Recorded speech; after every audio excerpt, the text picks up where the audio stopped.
नमस्कार प्रेक्षकांनो, घरोघरी मातीच्या चुली या मालिकेच्या आजच्या भागामध्ये आपण बघूया. इथे आता जानकी खूपच जास्त इमोशनल झालेली असते. ऋषिकेशने तिचा वाढदिवस खूपच छान पद्धतीने साजरा केलेला असतो. तेव्हा जानकीला आपल्या कुटुंबाची आठवण येते. जानकी म्हणत असते, ऋषिकेश, माझा वाढदिवस साजरा करत असताना तू जी काही धडपड केलीस ना, तशीच धडपड मधुभाऊ आणि आश्रमातील सगळेजण करायचे. तुला माहिती आहे ऋषिकेश, आम्हाला स्वतःचं हक्काचं असं कुटुंब नाही आहे रे. तुझ्याकडे तुझं कुटुंब आहे, तुझ्याकडे तुझी हक्काची नाती आहेत. माझ्याकडे तर माझं हक्काचं साधं अण्णावसुद्धा नाही आहे रे. त्यामुळे आमच्याशी जर कुणी प्रेमाने बोललं ना, तर आम्ही लगेच त्या लोकांना आपलं समजतो, जसं मी आता तुला समजले. तेव्हा प्रेक्षकांनो, इथे आता जानकी म्हणते, सॉरी ऋषिकेश, तू माझा वाढदिवस इतक्या आनंदाने साजरा केलास आणि मी बघ ना, मी लगेच इमोशनल झाले. चल, आता तू पावभाजी बनवली आहेस ना, मी पावभाजी एन्जॉय करते. तेव्हा प्रेक्षकांनो, इथे आता ऋषिकेश म्हणत असतो की जानकी, तुला तुझ्या हक्काचं सगळं काय मिळेल. तुला तुझ्या हक्काची नातीसुद्धा मिळतील आणि अण्णावसुद्धा, आणि यासाठी मी प्रयत्न करेन, असं आता ऋषिकेश म्हणालेला असतो. तर प्रेक्षकांनो, एकीकडे जानकी ऋषिकेश बरोबर छान आनंदात आपला वाढदिवस साजरा करत असते, पावभाजी खात असते, आणि एका बाजूला मकरन मात्र खूपच जास्त दुःखी झालेला असतो. त्याने इथे स्वतःचा हातसुद्धा जाळून घेतलेला असतो, हाताला जखम झालेली असते. तेव्हा तो लगेच आपल्या बेस्ट फ्रेंडकडे म्हणजे ऐश्वर्याकडे येतो. ऐश्वर्यासुद्धा त्याच्या हाताला पट्टी वगैरे करून देते आणि म्हणत असते की मॅक, हे सगळं काय आहे? अरे त्या मुलीसाठी तू स्वतःचा हात जाळून घेतलास. अरे तुझं इतकं प्रेम आहे तिच्यावरती, मग तू तिला सांगत का नाही आहेस? तिच्यावरती तू वेड्यासारखं प्रेम करतोयस, वेडा झालायस तू, स्वतःच्या हाताला जखम करून घेतलीस. तेव्हा मकरन म्हणतो, हो, वेडा झालोय मी तिच्या प्रेमात. मी तिच्यासाठी हे जे काही करतोय, हे सगळं मी तिच्यावरती प्रेम करतोय म्हणूनच करतोय ना. तिला मी इथे हार गिफ्ट केला, तिचा वाढदिवस होता म्हणून इतकं मोठं सेलिब्रेशन ठेवलं. तिला जसा हार आवडतो त्या डिझाईनचा हार तयार करून घेतला. पण तिने काय केलं? तिने माझ्या संपूर्ण स्टाफसमोर तिने मला रिजेक्ट केलं. तिने माझा हार नाकारला. तुला माहिती आहे माझी किती बदनामी झाली माझ्या स्टाफसमोर. मी तिच्यावरती इतकं प्रेम करतोय म्हणून हे सगळं मी करतोय, हे तिला कळत का नाही ऐश्वर्या? तिला कधी कळेल माझं प्रेम? तेव्हा इथे ऐश्वर्या म्हणत असते, मकरन, तुला एक गोष्ट कळते का? जोपर्यंत ती त्या ऋषिकेश बरोबर आहे ना, तिला तुझं प्रेम कधीच कळणार नाही आहे. हे सगळं त्या ऋषिकेशमुळे होतं आहे. त्यामुळे आता आपल्याकडे फक्त एकच मार्ग आहे. तेव्हा मकरन म्हणतो, म्हणजे काय म्हणायचं आहे तुला? तेव्हा ऐश्वर्या म्हणते, आपण त्या ऋषिकेशचा काटा काढायचा. तेव्हा प्रेक्षकांनो, मकरन म्हणतो, बरोबर आहे. जर मला जानकीबरोबर लग्न करायचं असेल तर मला हे करावंच लागेल, नाहीतर तिचं लग्न माझ्याशी होणार नाही. ती जानकी ऋषिकेश रणदिवे होईल आणि ते मी मान्य करणार नाही, असं आता मकरन म्हणतो. तेव्हा प्रेक्षकांनो, आता एका बाजूला मकरन आणि ऐश्वर्या ऋषिकेशचा काटा काढतायत, तर एका बाजूला सुमित्रा आणि सारंग हे दोघेजण आता ऋषिकेशच्या लग्नाचा विचार करतायत. जानकीला ऋषिकेशपासून दूर करण्यासाठी आणि ऋषिकेशला परत घरात आणण्यासाठी सुमित्राने आज ऋषिकेशसाठी एक स्थळ बोलावलेलं असतं. तेव्हा नाना म्हणतात, काय रे, तुम्ही दोघेजणं कुठे जाताय? तेव्हा सुमित्रा म्हणते, कुठे म्हणजे काय, देवळात जातोय आम्ही. तेव्हा नाना म्हणतात, ह्या वेळेला देवळात? तेव्हा इथे सुमित्रा म्हणते, हो, अहो मी ऋषिकेशसाठी देवी आईला साकडं घालणार आहे ना, त्याचं सगळं काही चांगलं होऊ दे यासाठी मी आता देवळात चालली आहे. तेव्हा सारंग इथे नानासाहेबांना सत्य सांगणार तेवढ्यातच सुमित्रा त्याला थांबवते आणि म्हणते, जा ऋषिकेशला फोन कर आणि लवकरात लवकर मंदिरामध्ये बोलावून घे. त्यानंतर प्रेक्षकांनो, इथे आता ऋषिकेश म्हणत असतो की जानकी, चल निघतो मी हा. तेव्हा जानकी म्हणते, ऋषिकेश, तू आज मला बहाणा देणार नाही आहेस. आज तू डॉक्टरांकडे जाणार आहेस म्हणजे जाणार आहेस, कळलं तुला? तेव्हा ऋषिकेश म्हणतो, आता मी बरं आहे ना? तेव्हा जानकी म्हणते, नाही, तरीसुद्धा डॉक्टरांकडे जायचं आणि इंजेक्शन घ्यायचं, गोळ्या घ्यायच्या. त्यानंतर प्रेक्षकांनो, ऋषिकेश म्हणतो, ठीक आहे बाबा, ठीक आहे. तेवढ्यातच सारंगचा फोन येतो. सारंग म्हणतो, दादा, अरे कुठे आहेस तू? ऋषिकेश म्हणतो, घरी आहे आता. सारंग म्हणतो, तू लवकरात लवकर देवी आईच्या मंदिरामध्ये ये मला भेटायला, मला तुला काहीतरी महत्त्वाचं सांगायचं आहे. तेव्हा ऋषिकेश म्हणतो, काय एवढं महत्त्वाचं आहे, फोनवरती सांग ना. तेव्हा सारंग म्हणतो, दादा अरे घरातून बोलण्यासारखं नाही आहे, तू ये ना मंदिरामध्ये. तेव्हा इथे ऋषिकेश म्हणतो, बरं बरं ठीक आहे, आलोच मी. तेवढ्यात प्रेक्षकांनो जानकी विचारत असते की ऋषिकेश काय झालं, काही टेन्शन आहे का. तेव्हा ऋषिकेश म्हणतो की सारंगला मला भेटायचं आहे, काहीतरी महत्त्वाचं बोलायचं आहे, पण त्याने मला देवी आईच्या मंदिरात बोलावलं आहे. तेव्हा जानकी म्हणते, हो का, चल मी पण येते ना देवी आईच्या मंदिरामध्ये, मी पण किती दिवस मंदिरात गेले नाही आहे, देवी आईचा आशीर्वाद घेईन ना त्यानिमित्ताने. मग तू तुझ्या कामाला जा, मी माझ्या कामाला जाईन, मग तर चालेल ना. तेव्हा ऋषिकेश म्हणतो, ठीक आहे, चल तू पण माझ्याबरोबर. आता त्याला कुठे माहिती असतं की त्याच्या लग्नाची बोलणी करण्यासाठी सुमित्राने पाहुण्यांना बोलावलं येते. तेव्हा प्रेक्षकांनो इथे आता नवरी मंडळी ही सुद्धा पोचलेली असते. तेव्हा इथे नवरीचे बाबा विचारत असतात की मुलगा काय करतो. तेव्हा इथे सारंग आता वाढवून चढवून सांगत असतो. तो म्हणत असतो की माझा दादा, अहो माझा दादा सगळी कामं करतो, सगळं येतं त्याला. तेव्हा इथे आता नवरीची आई म्हणते, म्हणजे सगळी कामं येतात म्हणजे.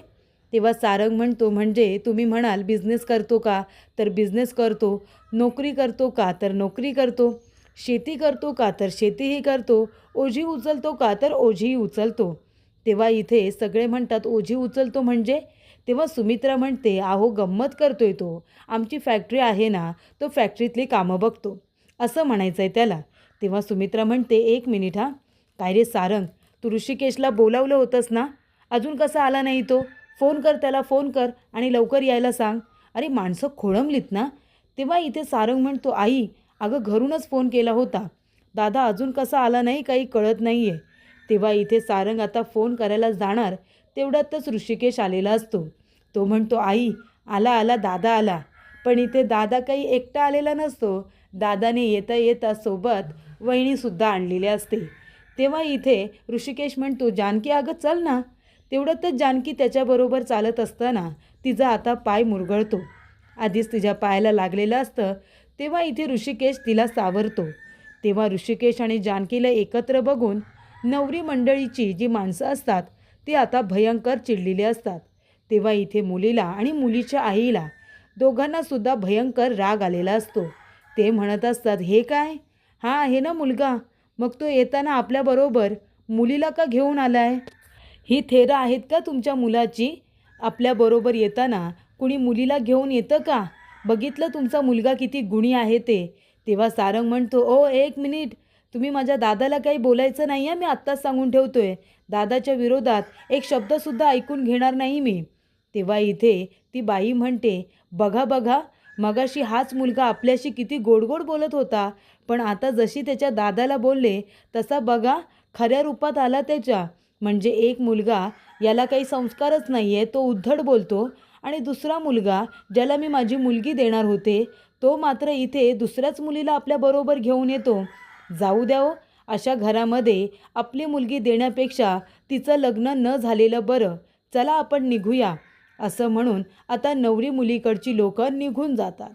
तेवढ्यातच प्रेक्षकांनो ऐश्वर्या म्हणत असते की मॅक बघतोयस ना, याच आता कंपनीमध्ये, याच गोडाऊनमध्ये तो ऋषिकेश काम करत असतो, इथेच काम करतो ना.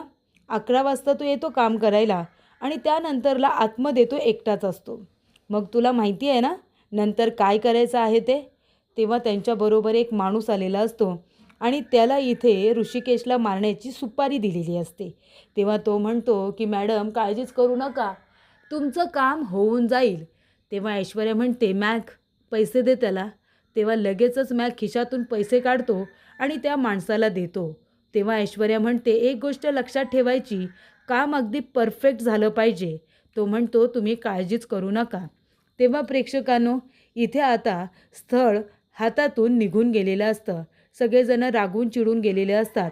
तेव्हा ऋषिकेश म्हणतो, सारंग अरे आई इथे येणार होती, मला आधी तरी सांगायचं ना. आई अगं काय झालं आणि हे लोक कोण होते, तुला काही बोलायचं आहे का. तेव्हा सुमित्रा म्हणते, ऋषिकेश, अरे त्या माणसांना मीच इथे बोलावलं होतं तुला बघण्यासाठी, पण तू काय केलंस? इथे येताना त्या मुलीला सोबत घेऊन यायची काय गरज होती? तेव्हा ऋषिकेश म्हणतो, आई, आता मला कुठे माहिती होतं की तू कुठल्या माणसांना बोलावलेस ते, आणि तू सुद्धा इथे येणार आहेस. सारंगने मला तसं काहीच सांगितलं नाही. पण ती माणसं इथे का आली होती आणि त्यांना भेटायला तू मला मंदिरात का बोलावलंस? आई, अगं सांग ना. तेव्हा सुमित्रा म्हणते, जाऊ दे, मला ना तुझ्याशी काही बोलायचंच नाही आहे. आणि सुमित्रा ऋषिकेशवरती रागून चिडून तिथून निघून गेलेली असते. त्यानंतर प्रेक्षकांनो, इथे आता ऋषिकेश म्हणत असतो, आई, अगं ऐक ना, माझं ऐकून तरी घे, काय बोलायचं आहे ते तरी बोल ना. तेव्हा इथे जानकी म्हणत असते, ऋषिकेश, मी इथे तुझ्याबरोबर आलेलं तुझ्या आईला आवडलं नाही वाटतं. अरे पण तू मला सांगितलं की नाहीस? तेव्हा ऋषिकेश म्हणतो, अगं मला कुठे माहिती होतं आई इथे येणार आहे ते. सारंग म्हणाला की मी एकटाच आहे म्हणून म्हणून इथे आलो ना. तेव्हा ऋषिकेश म्हणतो, बरं ठीक आहे, ते जाऊ दे, मी नंतर आईशी बोलेन, तिला समजावेन. आपल्याला दोघांना सुद्धा आता कामावरती जायचं, उशीर होतोय. चल, देवी आईचा आशीर्वाद घेऊया आणि दोघेही आपापल्या कामाला जाऊया. तेव्हा इथे आता ऋषिकेश आणि जानकी दोघेजण आशीर्वाद घ्यायला आलेले असतात. तेव्हा ऋषिकेशच्या हातातून त्याचा मोबाईल खाली पडलेला असतो. तेव्हा जानकी म्हणते, ऋषिकेश, तुझा मोबाईल माझ्याकडे आहे हां, नंतर घे, कारण तो आता देवी आईचा आशीर्वाद घेत असतो, पाया पडत असतो. तेवढ्यातच प्रेक्षकांनो, तिथे आता सारंग येतो. सारंग म्हणत असतो, अरे दादा, हे काय केलंस तू? चल बरं बाहेर माझ्याबरोबर, मला तुझ्याशी बोलायचं आहे. तेव्हा ऋषिकेश म्हणतो, हे सगळं काय सारंग? कोण होतं ते लोक आणि इथं कशासाठी आले होते मला भेटायला? आणि इथे आई येणार आहे ते तू मला सांगितलं का नाहीस? तेव्हा इथे सारंग म्हणत असतो, अरे मला आईने सांगितलं होतं ना तुला काही सांगायचं नाही आहे म्हणून. तुझ्यामध्ये आणि आईमध्ये नेहमी मी पिसला जातो, कळतंय का तुला? तेव्हा ऋषिकेश म्हणतो, बरं बरं ठीक आहे, पण ती माणसं कोण होती? तेव्हा इथे सारंग म्हणतो, ती माणसं तुला बघायला आली होती, तुझ्यासाठी स्थळ आलं होतं ते. तेव्हा इथे ऋषिकेश म्हणतो, बघायला म्हणजे आई काय माझं लग्न वगैरे करते की काय? तेव्हा सारंग म्हणतो, हो, आई तुझ्यासाठी मुली शोधते तुझं लग्न करण्यासाठी. तेव्हा ऋषिकेश म्हणतो, काय? मला न विचारता आई माझ्यासाठी मुलगी शोधते आणि हे तू मला आत्ता सांगतोयस सारंग? तेव्हा सारंग म्हणतो, दादा, अरे आईने सांगितलं होतं तुला आता सध्या तरी काही सांगायचं नाही म्हणून. तेव्हा इथे सारंग म्हणतो, जा आता तू आईजवळ जाऊन बोल, आई किती चिडली बघ, तिची समजूत काढ जा. तेव्हा ऋषिकेश म्हणतो, हे बघ, मी आईशी नंतर बोलेन, तू अजिबात काळजी करू नको, तू आता आईला घेऊन घरी जा, नाहीतर आई पुन्हा तुझ्यावरती रागवेल. मला आता कामाला जायचं आहे, मी नंतर आईशी बोलेन, असं आता ऋषिकेश म्हणतो. त्यानंतर प्रेक्षकांनो, इथे आता जानकीसुद्धा आशीर्वाद घेऊन आलेली असते. ती म्हणते, ऋषिकेश, बरं मी आता निघते आणि जे काही झालं त्याचा विचार करू नकोसा, टेन्शन घेऊ नकोस. तर प्रेक्षकांनो, इथे आता सुमित्रा चिडूनच घरी आलेली असते. तेव्हा इथे सौमित्र म्हणत असतो, काय गाई काय झालं? तेव्हा सुमित्रा म्हणते, काही नाही. तेव्हा इथे सौमित्र म्हणतो, बरं तू बस, बस इथे बस. तेव्हा सुमित्रा म्हणते, काय झालं ना ते जा विचार तुझ्या दादालाच, त्याने काय केलं आहे ते. तेव्हा इथे तिची आई म्हणत असते, काय गं काय झालं? तुझ्या त्या लाडक्या मुलाला मुलगी पसंत आली नाही का? तेव्हा इथे आता नानासाहेब तोपर्यंत तिथे आलेले असतात. नानासाहेब म्हणतात, म्हणजे तू ऋषिकेशसाठी मुलगी बघतेस सुमित्रा? तू तिथे मुलीला भेटायला बोलवले होतंस? तेव्हा सुमित्रा म्हणते, हो, मी माझ्या ऋषिकेशचं लग्न ठरवते आणि त्यासाठीच मी एक स्थळ तिथे बोलावलं होतं, मंदिरामध्ये. तेव्हा नाना म्हणतात, अच्छा, म्हणजे माझा संशय खरा ठरला तर तुम्ही दोघेजणं माझ्याशी खोटे बोललात.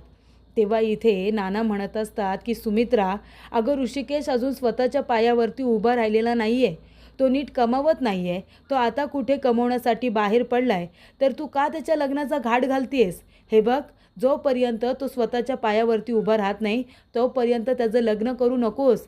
का तू एखाद्या मुलीचं आयुष्य बर्बाद करतेस? तेव्हा इथे सुमित्रा म्हणत असते, अहो असं काय बोलताय तुम्ही, जसं की आपल्याकडे काहीच नाही आहे, आपला स्वतःचा बिझनेस आहे ना. आणि ऋषिकेशचं म्हणाल तर लग्न झाल्यानंतर तो सुधारेल असं मला गुरुजींनी सांगितलं आहे. आणि तुम्ही काय हो, तो ऋषिकेश माझं ऐकत नाही आहे, तुम्ही इथे ऐकत नाही. तो म्हणतो आहे की मी घरी परत येणार नाही जोपर्यंत मी नानांचे सगळे पैसे परत करत नाही, स्वतःचं नाव कमावत नाही, तोपर्यंत मी येणार नाही. आणि तुम्हीसुद्धा त्याला पैसे कमावल्याशिवाय घरी बोलवणार नाही. तुमच्यासाठी मुलापेक्षा जास्त पैसा महत्त्वाचा झाला आहे का? तेव्हा नाना म्हणतात, कधीच नाही. माझ्या मुलापेक्षा जास्त मला पैसा कधीच महत्त्वाचा नाही आहे. अगं पण ऋषिकेशने स्वतःच्या पायावरती उभं राहावं, त्यांनी कष्ट करून पैसे कमवावे, स्वतःचं नाव कमवावं, एवढीच इच्छा आहे ना माझी. तेव्हा सुमित्रा म्हणते, मग ही गोष्ट घरी राहून तो करू शकत नाही का, सांगा ना. पण तुम्हाला माझ्या मुलाला घरी बोलवायचंच नाही आहे ना. तुम्हाला त्याला घरातून बाहेर काढायचं होतं. तुम्ही बाहेर काढलंत. तो तिकडे आता ओझी वगैरे उचलतोय आणि ती मुलगी कोण त्याच्या घरामध्ये राहते याची काही काळजी आहे का तुम्हाला. तर प्रेक्षकांनो, सुमित्रा आता भयंकर चिडलेली असते. जानकी ऑफिसला आलेली असते. सगळ्यांना गुड मॉर्निंग विश करून विचारते की मकरंद सर आलेत का. तेव्हा इथे आता काल मकरंदचा इतका अपमान करूनसुद्धा जानकीला वाटते की आता सगळं काही नॉर्मल असेल. तेव्हा प्रेक्षकांनो, जानकी आता विचारते, मकरंद सर आलेत का, तर अजून नाही आले तसं सांगितलं जातं. तेव्हा इथे जानकीला कळतं की ऋषिकेशचा मोबाईल तर आपल्याकडेच राहिला.